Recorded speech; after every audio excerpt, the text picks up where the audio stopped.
আজকে আমরা দেখবো 90 সালের তারেক মনোয়ার সাহেবের কিছু মিথ্যা বলার কাহিনী। চলুন দেখে আসি। আমি আবার মিছিলে গেছিলাম। আমি তখন 8-এ পড়ি, বয়স হলো 9 বছর। 90 সালে হুজুর বলে কি উনি নাকি 9 বছর বয়সে ক্লাস 8-এ পড়ে।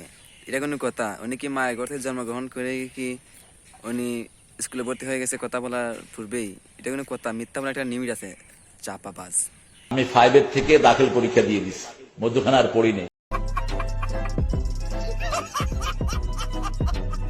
আপনাদের কাছ থেকে মানুষরা শিখবে কি? এক মাহফিলে বলেন এক কথা, অন্য মাহফিলে বলেন আরেক কথা। একবার বলেন 9 বছর বয়সে আপনি 8-এ পরীক্ষা দিয়েছেন, আবার বলেন কি যে আপনি নাকি দাখিল পরীক্ষা সোজা দিয়ে দিয়েছেন, 5 থেকে এখন পড়ালেখাই করেন না। তো আপনি এত বড় বিজ্ঞ মানুষ ছিলেন, পড়ালেখা না করে সোজা ডাইরেক্ট দাখিলে পরীক্ষা দিলেন। আবার আপনি 90 সালে খেলোয়াড় ছিলেন। হাই রে পাগল ছাগল! আপনাদের কারণে না আজকে আলেম সমাজের বদনাম হচ্ছে। দয়া করে মিথ্যা বলা ছাড়েন।